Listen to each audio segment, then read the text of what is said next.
Captain Abigail Winters stared at the old broken ship through the window of her small vessel. The ancient hull was covered in dents from space rocks and had a thick layer of dust that hid any markings that might tell where it came from. According to her work contract, this area of the Andromeda salvage yards would be crushed into metal blocks next week and sold to whoever paid the most. Something about this particular wreck caught her eye. Unlike the other military and commercial ships abandoned here, the ship looked strange. Its shape seemed wrong, with odd bumps and uneven features that didn't match normal space engineering. "What do you think, Sam?" she asked her engineer Samuel Gordon, who floated next to her in the zero gravity. Sam scratched his beard slowly.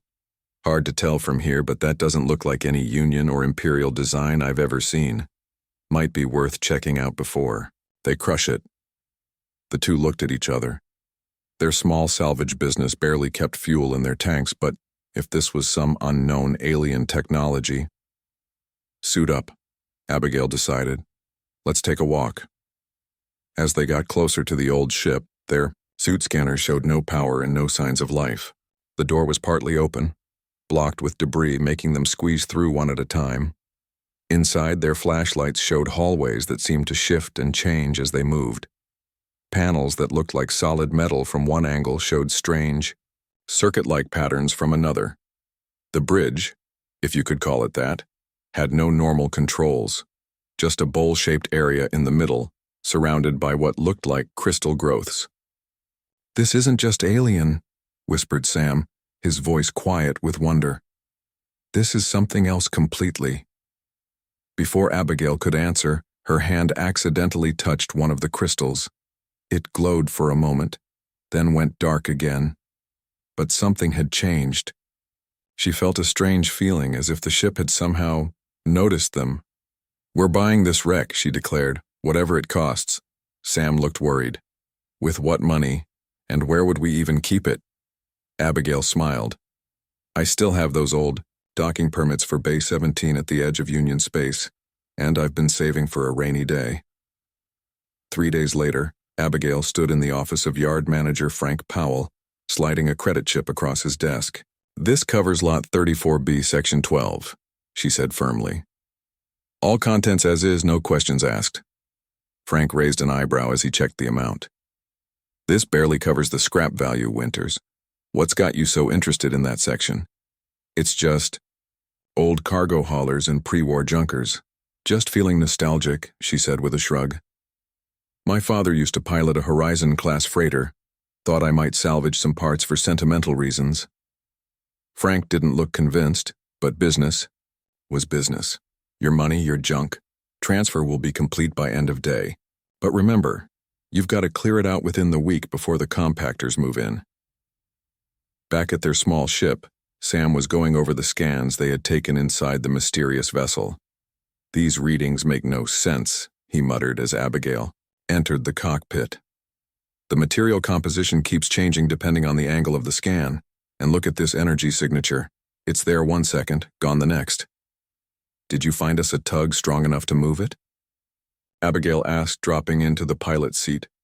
Sam nodded absently, still focused on his readings. "Old friend from the mining guild owed me a favor.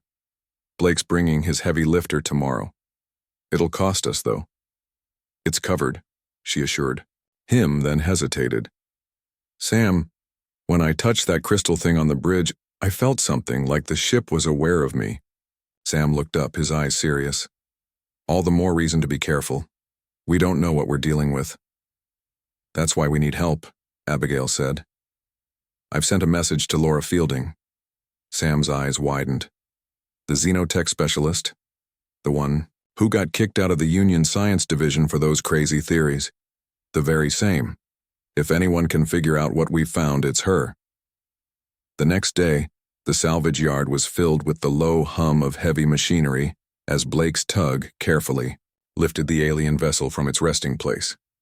The ship was larger than it had appeared when partially buried among other wrecks, nearly twice the size of a standard Union corvette, with a sleek, almost organic design beneath the layers of dust and damage. "What in all the stars is that thing?" Blake asked through the comlink, his voice thick with curiosity. "Just an old research vessel," Abigail lied smoothly. "Probably abandoned after the border wars."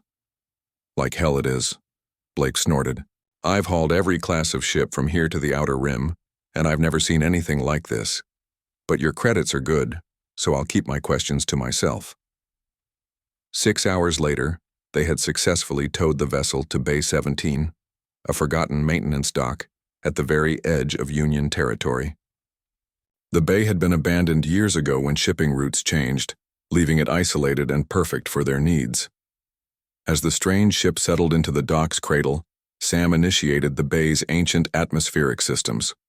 Slowly, the hangar pressurized, allowing them to remove their suits for the first time since the salvage operation began. "Home, sweet home," Abigail said, looking around at the dusty, cobweb-filled facility. "At least for the next few months. If we last that long," Sam muttered. "Union patrols still sweep this sector occasionally. If they spot unusual activity..." Abigail waved away his concern. "The permits are legitimate. As far as anyone knows, we're just a small repair operation trying to make a living on the fringe."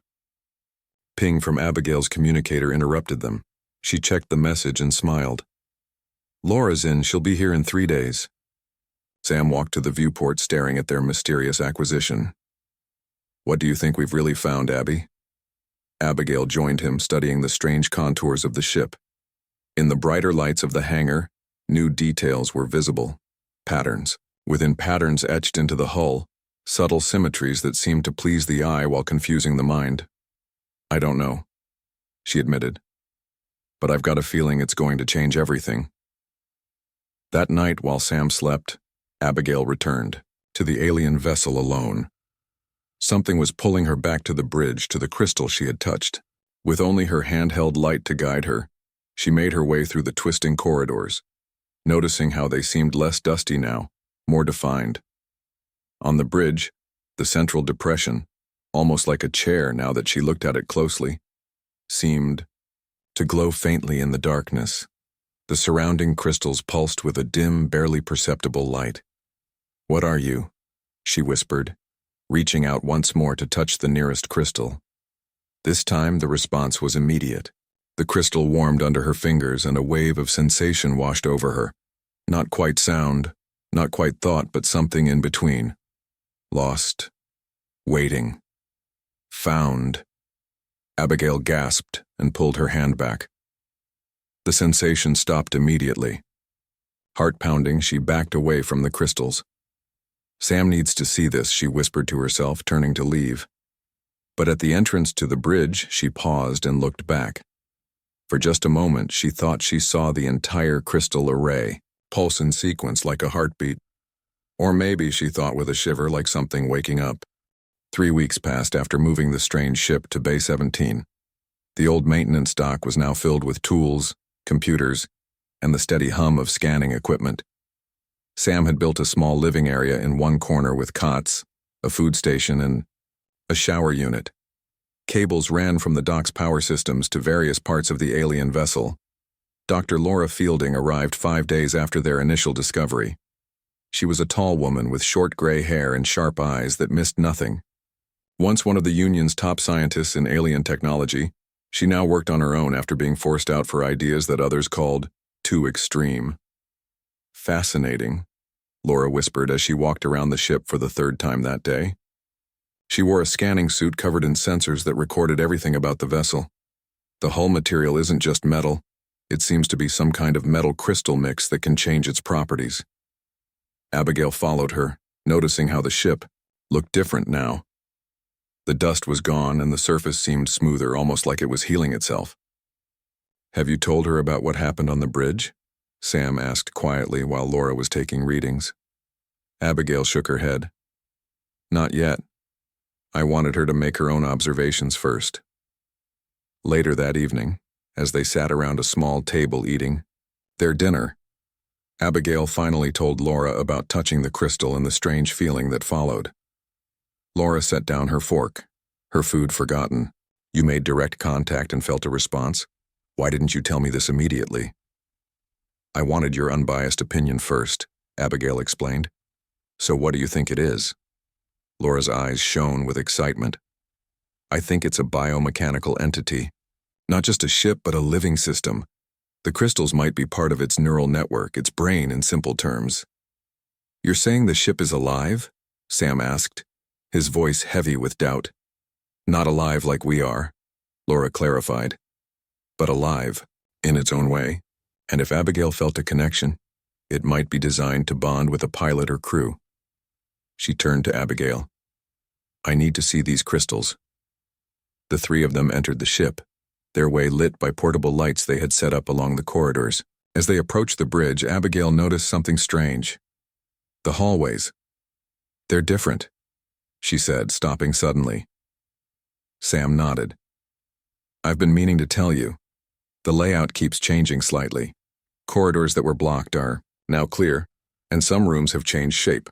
It's reconfiguring itself, Laura said with wonder. Maybe repairing damage or adapting to us. When they reached the bridge, all three stood in silence.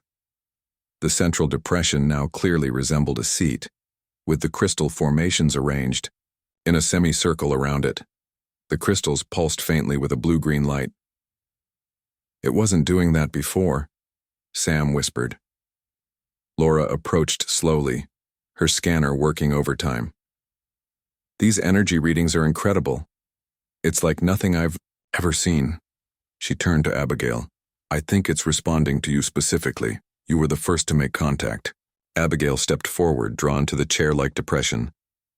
What do you think happens if I sit there? Wait, Sam said, grabbing her arm. We have no idea what that could do to you. This thing is completely alien technology. It could fry your brain. Laura studied her readings. Sam's right to be cautious, but my scans don't show anything immediately dangerous. The energy patterns are complex but not harmful, at least not in their current state. Abigail looked between them, then made her decision. I need to know. She gently pulled free from Sam's grip and approached the chair. As she lowered herself into the depression, the crystals brightened. The chair, which had seemed hard and uncomfortable from a distance, somehow molded to her body perfectly. The moment she leaned back, the crystals pulsed in sequence, creating a circular wave of light. Abby? Sam called, his voice tight with worry. I'm okay, she assured him, though her voice sounded distant to her own ears. It feels strange, but not bad. The crystals continued to pulse, and Abigail felt a tingling sensation spread from the base of her skull down her spine. Images began to flash in her mind.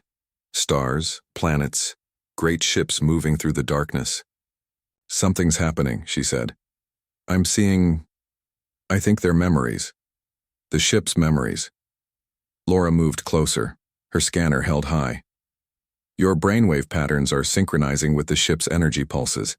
It's creating a neural interface. For several minutes, Abigail sat motionless as information flowed into her mind. Then suddenly the crystals flared brightly and went dark. Abigail gasped and opened her eyes. Are you hurt? Sam rushed to her side. She shook her head slowly. No, I'm fine. But I know things now. She looked around the bridge with new understanding. This ship, it calls itself Harbinger, was built for war, but not like any war we've known. Its makers faced something terrible from beyond our galaxy. What happened to them? Laura asked. They lost, Abigail said simply. Harbinger was their last hope, but it wasn't finished in time. They sent it away, hoping someone would find it someday. Sam helped her stand. So what does it want from us? To complete its mission, Abigail replied. To prepare for when the enemy returns. Their conversation was cut short by a blaring alarm. Sam rushed to a console they had installed near the dock entrance. Union patrol ship, he announced, his face grim. They're requesting identification and purpose. Looks like a standard check, but if they board us, Abigail exchanged glances with Laura. Can we stall them? Laura nodded. I still have some contacts. Let me talk to them. While Laura tried to handle the Union patrol, Abigail felt a strange urge to return to the crystal chair. When she sat down, again the connection was immediate and stronger than before. Danger, came the thought feeling from Harbinger. Others come.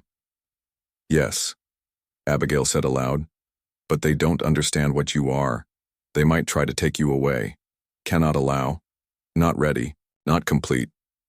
In her mind, Abigail saw systems activating throughout the ship, systems that had been dormant for thousands of years. Power began to build, humming through circuits that defied human understanding. "Abby," Sam called from the entrance to the bridge. Laura couldn't convince them. "They're sending a boarding party to inspect the dock. We have about 10 minutes. Abigail didn't move from the chair. Through her connection with Harbinger, she could feel the ship's growing awareness.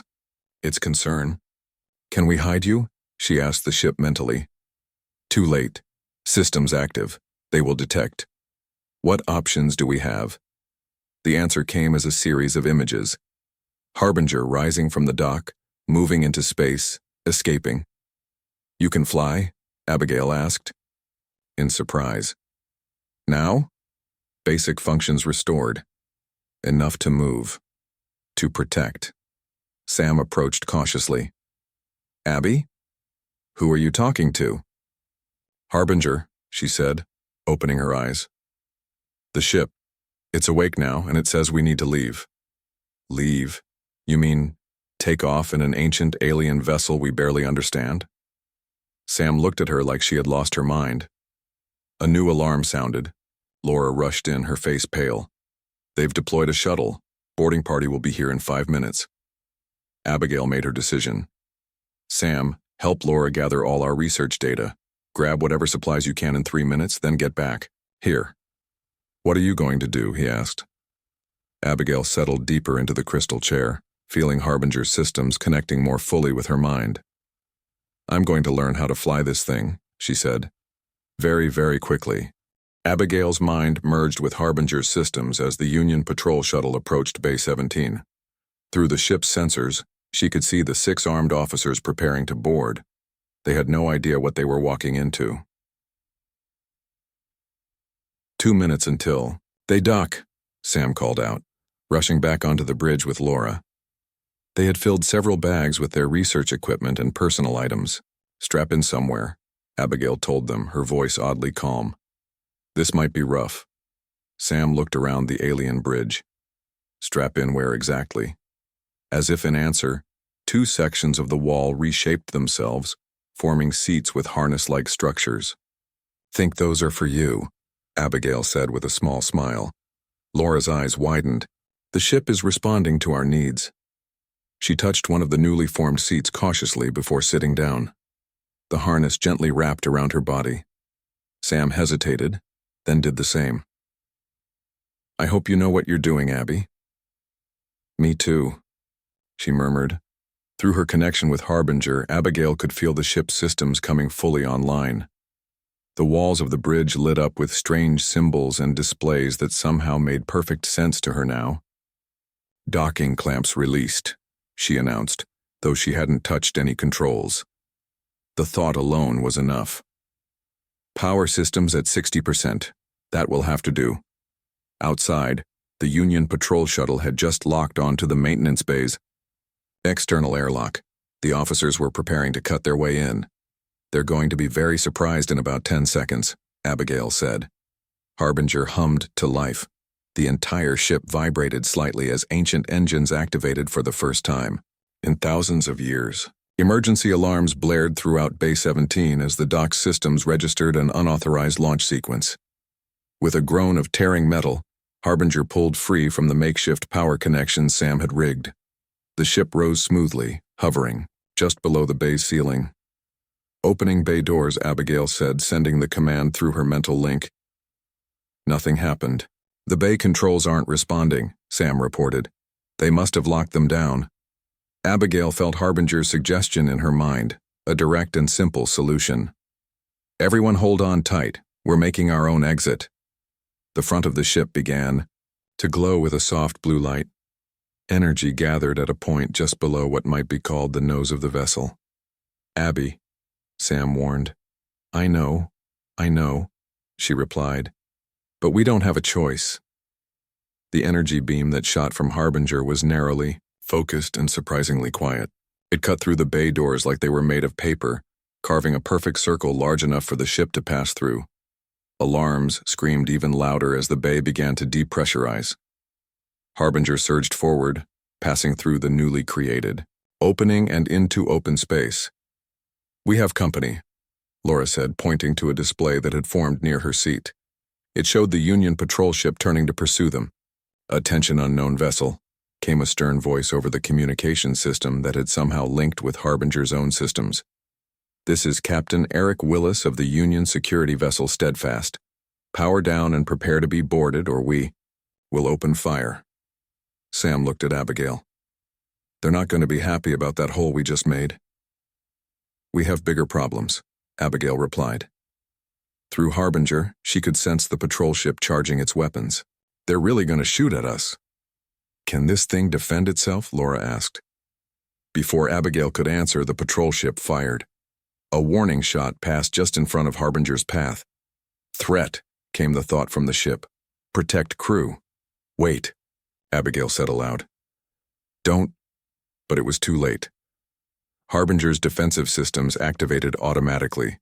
A pulse of energy rippled outward from the ship in all directions. When it reached the patrol vessel, their systems went dark. The ship drifted powerless. "What did you do?" Sam asked, staring at the display.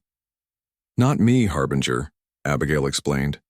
"It's programmed to protect itself and its crew. It just disabled their systems temporarily." "How temporarily?" Laura asked. "About 20 minutes, Abigail answered after consulting with the ship.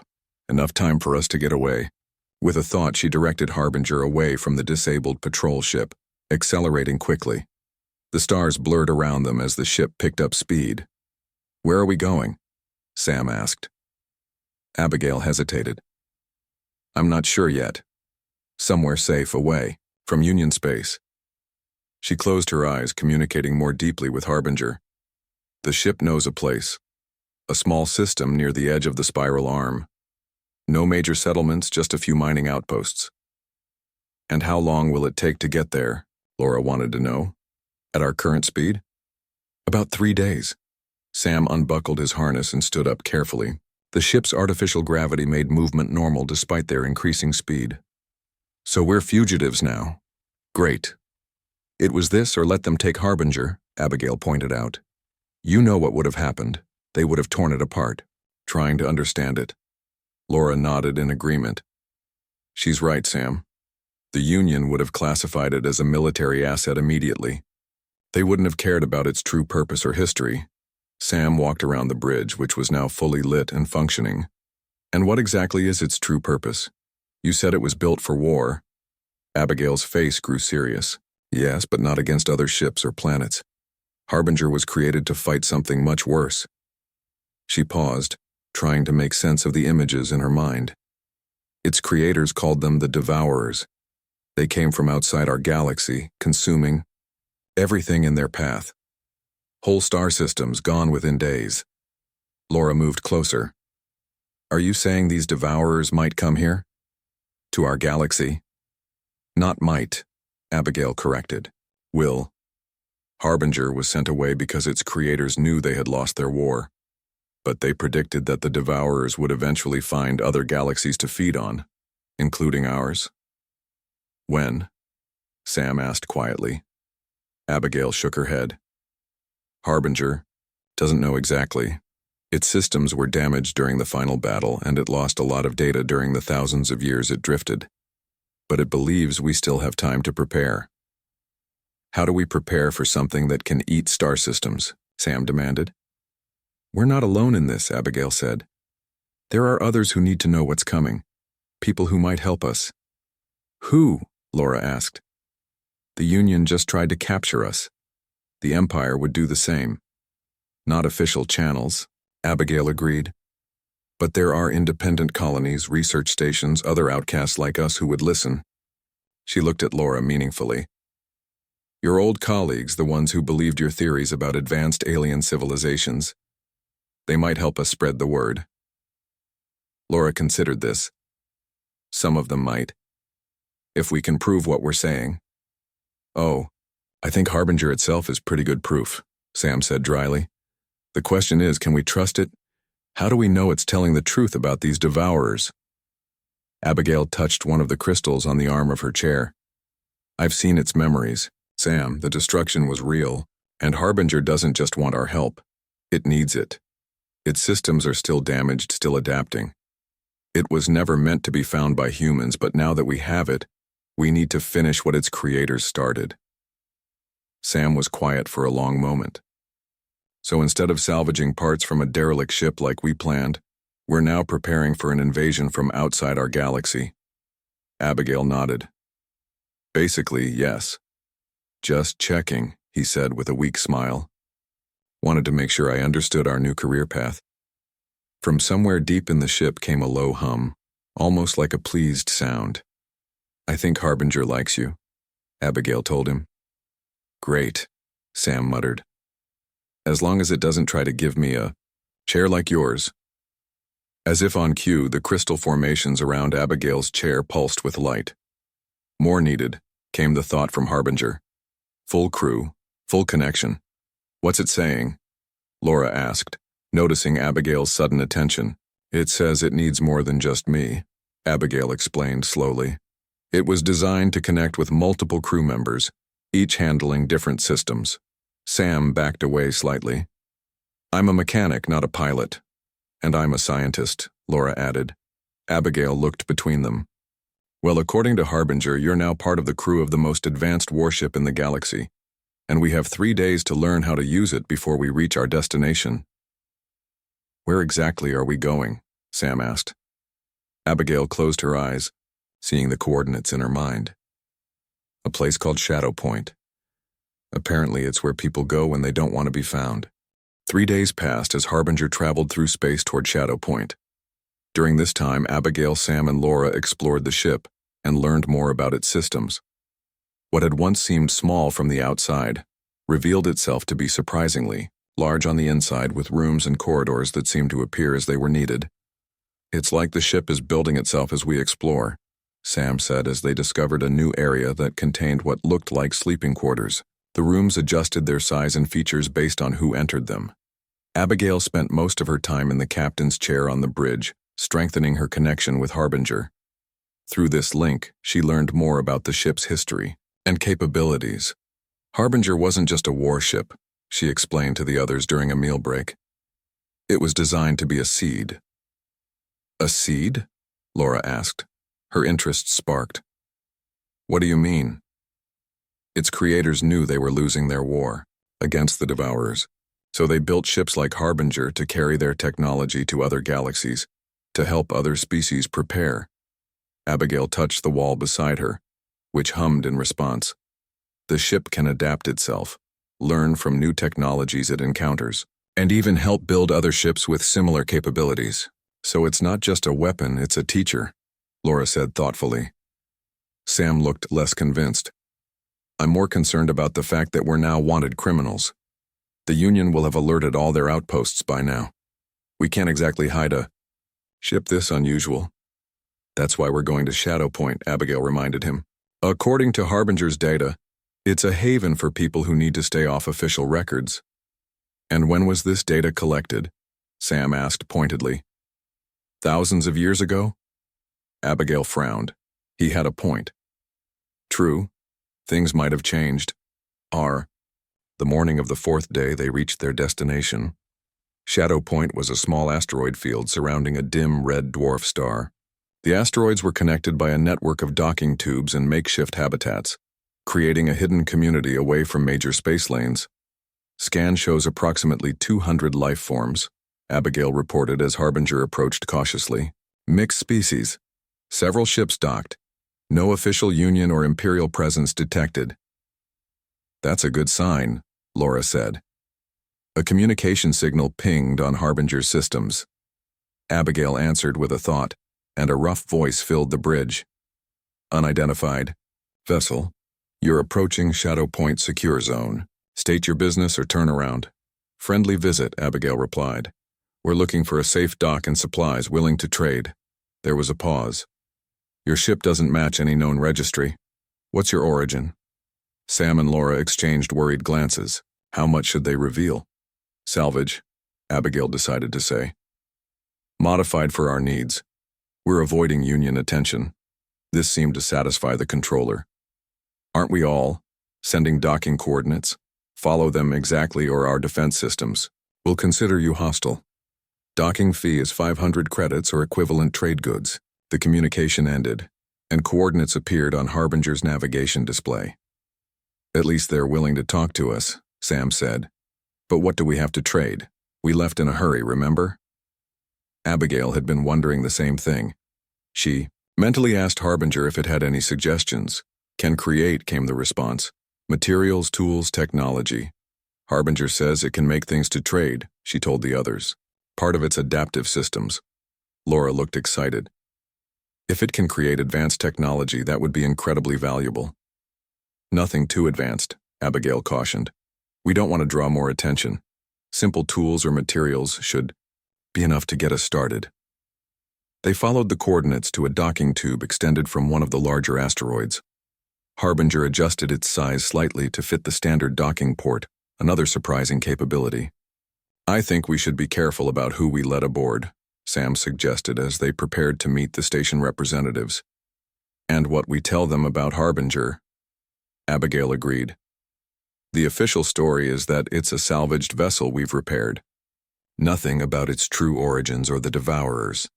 When the docking was complete, they were met by a small, tough-looking woman with a scar across her left cheek. She wore a faded station security uniform and carried a stunner on her hip. I'm Nora, head of security for this sector, she introduced herself, eyeing them suspiciously. You said you're traders? Salvagers, Abigail corrected. I'm Captain Abigail Winters. This is Sam Gordon, my engineer, and Dr. Laura Fielding, our science officer. Nora raised an eyebrow at their professional titles but didn't comment. Docking. Fee? Abigail handed over a small metal box that Harbinger had created in a newly discovered fabrication room. Inside were 10 perfectly crafted micro-tools, useful for delicate repair work on ship systems. Nora examined them with expert eyes, then nodded. Acceptable. These'll fetch a good price in the market. She pocketed the box. You can stay docked for 1 standard week. Station rules are simple. No fighting, no stealing, no Union or Imperial agents. Break any of these, and you'll be ejected into space without your ship. Understood, Abigail said. There's a trader's hall in the main hub. Good place for information, supplies, and hiring if you need crew. Nora gave their ship a curious look. Unusual design. Don't think I've seen one like it before. It's one of a kind, Sam said, which was certainly true. Nora seemed to accept this. One more thing. There's been increased Union patrol activity in nearby sectors. Something about a stolen experimental vessel. You wouldn't know anything about that, would you? All 3 kept their faces carefully neutral. First we've heard of it, Abigail said calmly. Good. Keep it that way. Nora turned to leave, then added, Welcome to Shadow Point. Trust no one. After she left, they gathered in the ship's corridor to plan their next steps. We need information, Laura said. Current news about the Union, the Empire, anything about these Devourers if such information exists. And supplies, Sam added. Food, water, basic necessities. I'll go to the Traders' Hall, Abigail decided. I can gather information and see what's available. You 2 stay with Harbinger. We can't risk leaving it unattended. Sam nodded. I'll keep working on understanding the ship's systems. There's a fabrication room I want to explore more. And I'll continue analyzing the data about the Devourers, Laura said. If they're coming, we need to know when and how to stop them. Before Abigail left, she returned to the bridge and placed her hand on the crystal chair. I'm going to explore the station. Can you maintain a connection with me while I'm gone? Limited range, Harbinger replied in her mind. But yes. We'll monitor. We'll alert if danger. Thank you, she said aloud. She was still getting used to having a conversation with a ship, but it was becoming more natural each day. The main hub of Shadow Point was a bustling market housed inside a hollowed-out asteroid. People of various species traded goods, information, and services under flickering artificial lights. The air smelled of exotic foods, machine oil, and too many bodies in too small a space. Abigail moved through the crowd, listening to conversations, checking supply prices, and gathering news.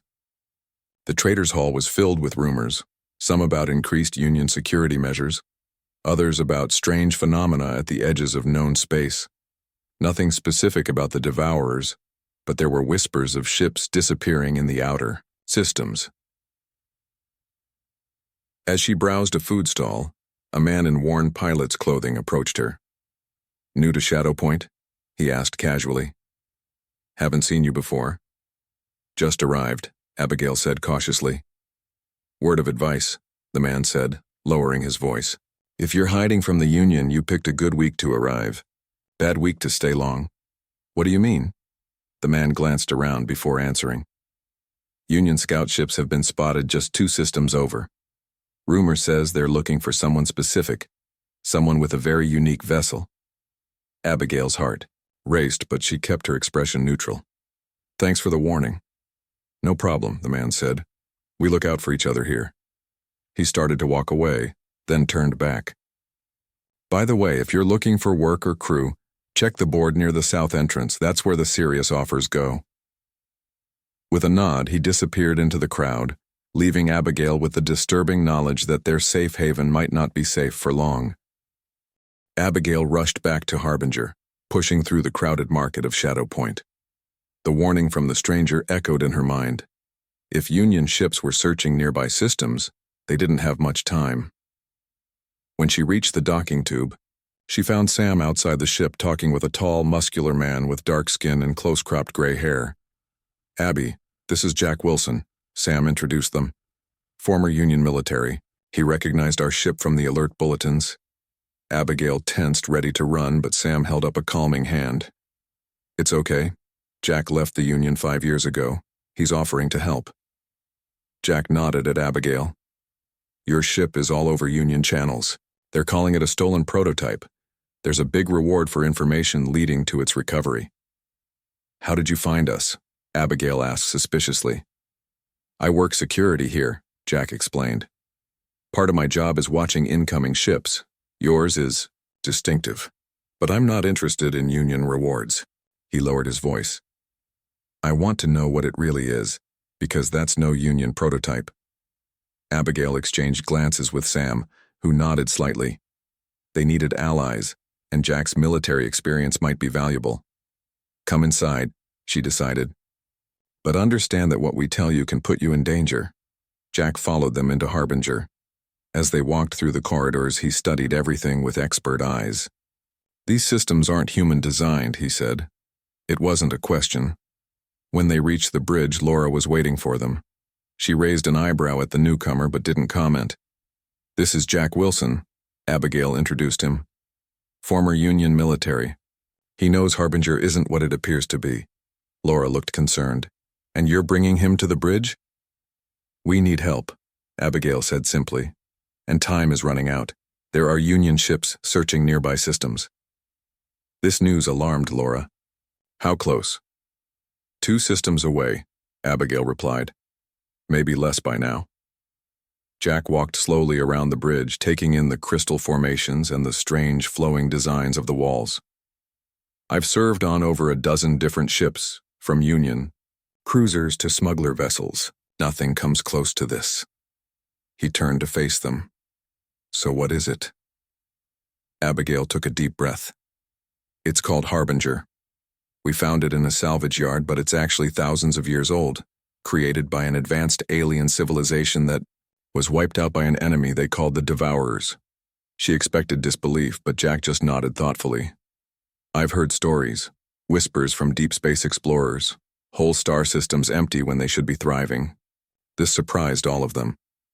Laura stepped forward eagerly. "You've heard of the Devourers?" "Not by that name," Jack clarified. "But in the Outer Rim, there are legends of something consuming entire worlds. Most dismiss it as spacer tales, but I've seen the fear in the eyes of those who tell them." Sam crossed his arms. "So why help us? What's in it for you?" Jack's expression hardened. "I left the Union because they care more about control than protection. If something is out there threatening our galaxy, I want to fight it, not pretend it doesn't exist." Abigail studied him for a moment, then made her decision. "We could use someone with military experience." But first, we need to leave Shadow Point before the Union finds us. I can help with that too, Jack offered. I know. The patrol schedules and the best routes to avoid detection. A sudden alarm from Harbinger interrupted them. The ship's systems flashed warnings across the walls of the bridge. Danger approaching, came the thought in Abigail's mind. What is it? Sam asked, seeing her expression change. Union ships, she replied, connecting more deeply with Harbinger's sensors. 3 patrol vessels just entered the system. Jack moved quickly to one of the displays. They're moving fast. Standard search pattern. They'll reach Shadow Point in less than an hour. We need to leave now, Laura urged. If we launch, they'll detect our engine signature immediately, Jack pointed out. These patrol vessels are equipped with the latest tracking systems. Abigail closed her eyes, communicating silently with Harbinger. There might be another way. Harbinger has stealth capabilities it hasn't shown us yet. Like a cloaking device? Sam asked skeptically. Not exactly, Abigail explained as the information flowed into her mind. It can change its energy signature to mimic other ships or even natural phenomena, but it needs more power than we currently have. What kind of power source? Laura wanted to know. Something called crystalline fusion. Harbinger can create it, but needs raw materials. Jack spoke. Up. There's a supply depot in the north sector of Shadow Point. They might have what you need. I have access permits. I'll go with Jack, Sam volunteered. Just tell me what we're looking for. Abigail relayed Harbinger's requirements. Certain metals, rare elements, and specific crystal formations that could be found in deep space mining operations. Some of them would be expensive. We can trade more of the tools Harbinger made, she suggested. Or I could call in some favors, Jack offered. I've helped many people here over the years. While Sam and Jack left to gather supplies, Abigail and Laura prepared Harbinger for departure. Do you trust him? Laura asked once the men were gone. Not completely, Abigail admitted. But Harbinger doesn't sense any immediate threat from him, and we need all the help we can get. Laura nodded, then changed the subject. I've been analyzing the data about the Devourers. Based on the patterns of their previous attacks in Harbinger's records, I think I can predict when they might reach our galaxy. How long do we have? If my calculations are correct, less than 2 years. The news hit Abigail hard. 2 years? That's not enough time to prepare an entire galaxy. No, Laura agreed, but it might be enough time to gather allies and develop defenses, especially with Harbinger's technology. Before they could discuss further, Nora's voice came through the communication system. Attention all docked vessels. Union patrol ships have entered the system. Shadow Point is initiating security protocol. All unauthorized ships must power down and remain docked until further notice. Abigail and Laura exchanged worried glances. Powering down would make them vulnerable, but launching now would draw immediate attention. Can hide, Harbinger communicated to Abigail. Even without full power. Temporary solution. Harbinger says it can mask our signature temporarily, Abigail told Laura, but we'll still need those supplies for a complete stealth system. An hour later, Sam and Jack returned with the materials. They had managed to get most of what was needed, trading tools and calling in Jack's favors. Union ships are conducting a systematic search of all docked vessels, Jack reported as they rushed to the fabrication room. They're starting from the south section and working their way around. We have maybe 2 hours before they reach us. Sam worked quickly with Harbinger's guidance, installing the new materials into the ship's power system. The process was dangerous, with energy surges that forced them to wear protective gear. If this works, he explained, Harbinger will be able to mask its true nature. To outside scanners, it will look like an ordinary transport vessel with minimal technology. And if it doesn't work? Laura asked. Sam gave her a grim look. Then we'd better be ready to fight our way out. Just as they completed the final connections, a message came through Shadow Point's general communication channel. This is Commander Paul Carter of the Union Security Force. We are searching for stolen prototype vessel designation XJN-7. Harboring this vessel is a crime against the Union. Anyone providing information leading to its recovery will be rewarded. Anyone hiding it will face severe penalties. Jack checked the time. They'll be at our docking port in 30 minutes. Is the system ready? Sam wiped sweat from his forehead. Ready to activate. Abby, you need to interface with Harbinger to control it properly. Abigail hurried to the bridge and settled into the crystal chair. The connection formed instantly, stronger than before. She could feel the new power system integrating with Harbinger's ancient technology, creating something unique. Stealth mode engaged, came the thought, accompanied by a subtle shift in the ship's energy field. Through the ship's sensors, Abigail watched as a Union patrol team approached their docking port. Leading them was a stern-faced officer with captain's insignia. This is it, she told the others who had gathered on the bridge. If Harbinger's stealth works, they'll scan us and move on. If not, Jack checked his stunner. If not, we have a problem. They waited in tense silence as the patrol team connected to their airlock.